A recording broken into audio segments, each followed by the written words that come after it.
They know what they know, they don't know what they don't know, and they can just do it. Thousands, probably millions of words have been written. Programs, weekends, courses have been written on how to improve your self-worth, and unfortunately, you can't. What the is he talking about? Hey, I'm Alistair Horscroft, and let's take some time together to really clarify a few very important misunderstandings about three selves. So not three selves, but three selves. The self of self-esteem, the self of self-worth, and the self of self-confidence. Because these three selves are written about, communicated about an awful lot, and yet there is just so much confusion. And so I'm going to spend just a little bit of time here just giving you some clarifications and some insights that I'm sure will change how you perceive your selves. Okay, so let's begin with the first one, self-worth. A lot of people write about how they want to increase their self-worth. I want to do all of this work to improve my self-worth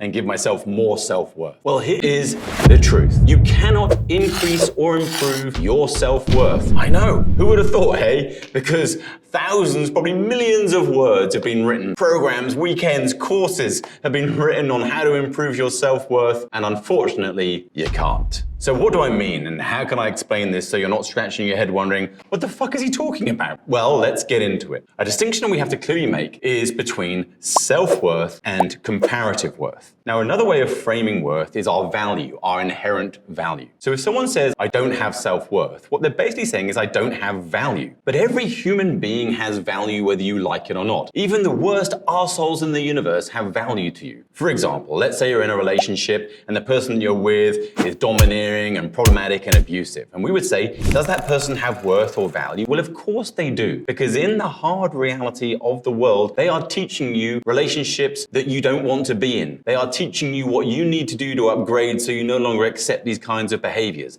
They are teaching you what you need to be able to tolerate, not tolerate, and how to put boundaries and so on and so forth. So they are, whether we like it or not, a teaching mechanism. And as a teaching mechanism, they have worth and value to you. Everybody has value and worth. Let me give you an example of this. Let's take this pen. It's a white marker. I've been doing teaching all day today, and so I've got this kind of whiteboard marker that I believe is designed to draw black lines and letters and drawings on a whiteboard. My question to you is this, is if it runs out of ink so that it can no longer do its job, this thing can no longer put letters and lines and drawings on a whiteboard, does it have worth? Does it still have value? What do you think? Do you think it does? Now, some of you are going to be going, no, it doesn't, because it can't do its job. No, it doesn't. It no longer can operate as a whiteboard marker, so it no longer has value or worth. But of course, it still has value and worth. Maybe not in that context, but it absolutely does. It can be recycled, for example. So it still has inherent intrinsic value because it can be recycled and made into something else. Or let's say, for example, we give it to a young kid and he's playing with it and he's developing motor movements with it. Or let's say, for example, we really escalate it and someone attacks us and we use it as a self-defense weapon and put it into their eyes. It absolutely would have value in that context. So regardless of whether it can write on the whiteboard in its original, value kind of sequence, it obviously has intrinsic value just via its existence. And it's exactly the same with every human being, whether we want to acknowledge it or not. Every human being has value just by their existence, unless you are in a certain countries where they believe that the crime that you have done to another or to others is so significant that your life is now forfeit. And that is when that culture or that government or that populace says that actually you no longer are of value to your country or your community. And in fact, your crimes are so severe that your life is forfeit and you should be put to death. That is at the only point where society has decided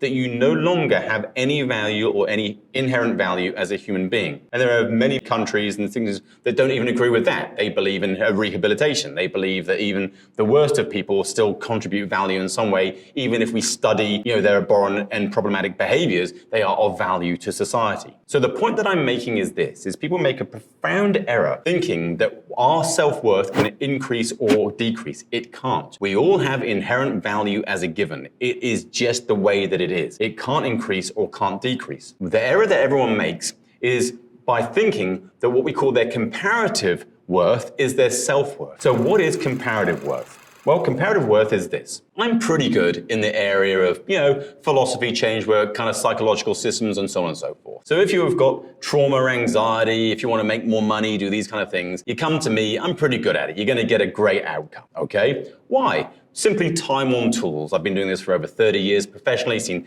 thousands, tens of thousands of clients, trained thousands of students, and it's just my job. You would hope that after, a carpenter who has been building tables or shelves for 30 years, you would hope they could put up a shelf, yeah? It's kind of time-worn tools, okay? But here's the thing.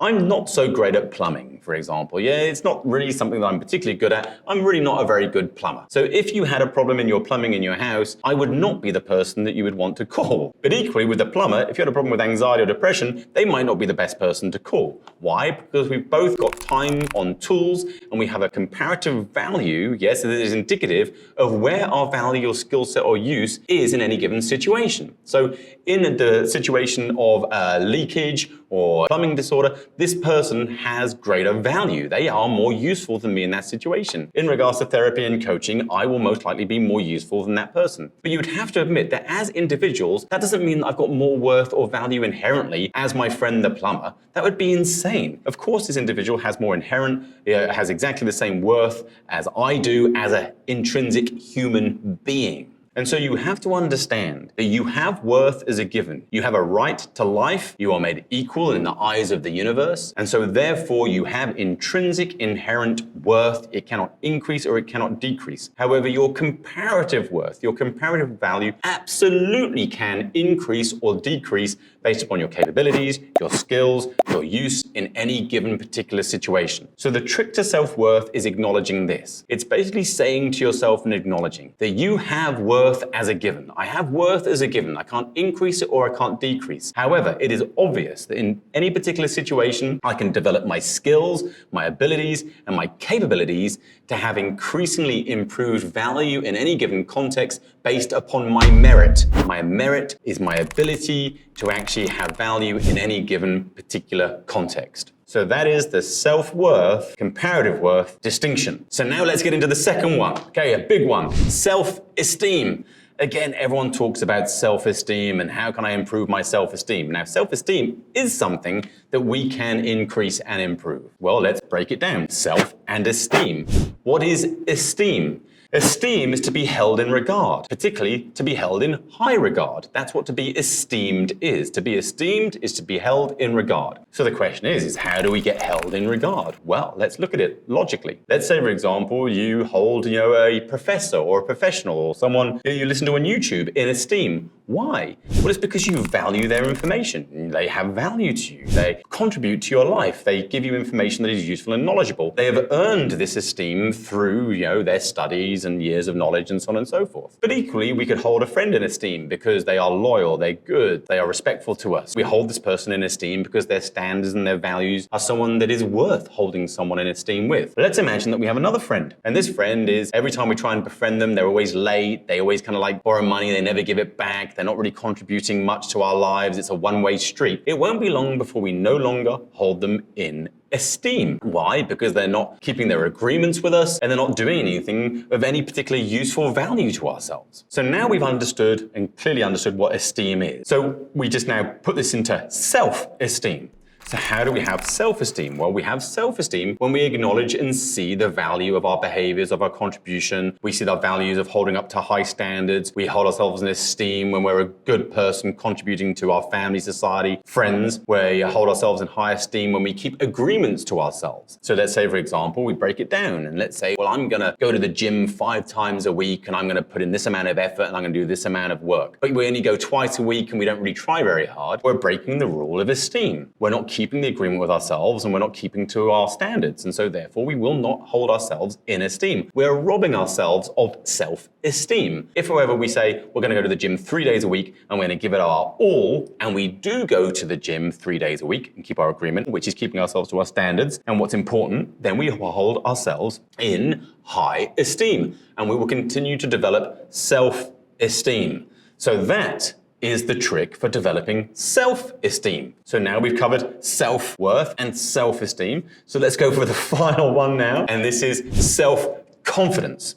So the word confidence comes, I believe, from either a Greek or a Latin derivative, confidentia. Confidentia means to have trust in one's own abilities. So confidence is to have trust in one's own abilities. So a lot of people, they say, well, I just want to feel confident. Well, the question is are you confident? So I remember I was teaching on a course relatively recently, and someone says, I'd like to go on this new journey and do these new things. Well, that sounds amazing. I said, well, what's stopping you? And they said, well, I just don't feel good enough or competent enough. And I said, well, are you?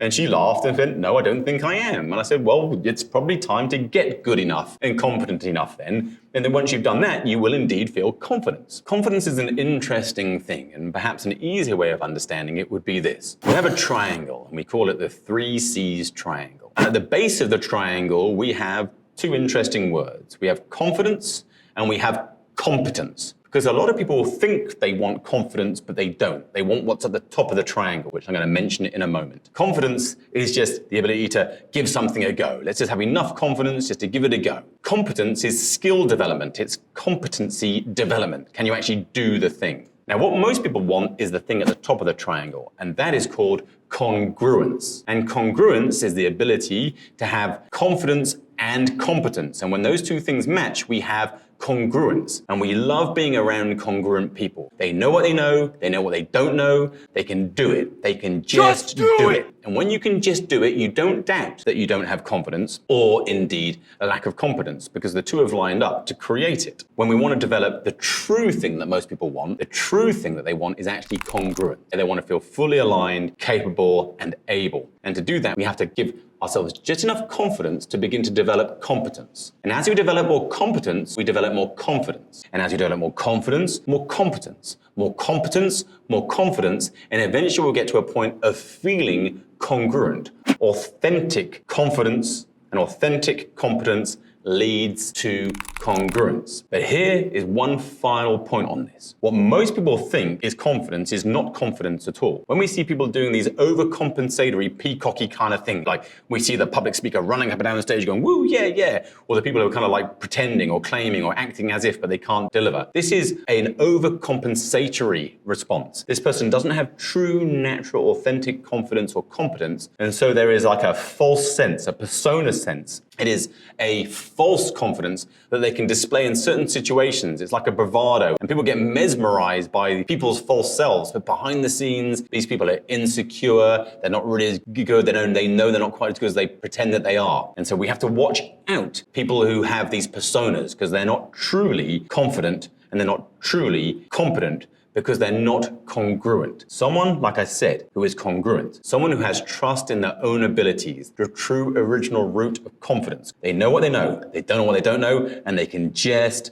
fucking do it. I hope I've given you some very interesting distinctions around the 3 selves. Yes? Self-worth, self-esteem, and self-confidence. So watch the video a number of times, get into it, clear your thinking, clear your mind, think with distinction, and then you can put all of that nonsense, to bed around those 3 areas and begin to move through life with more clarity and more certainty.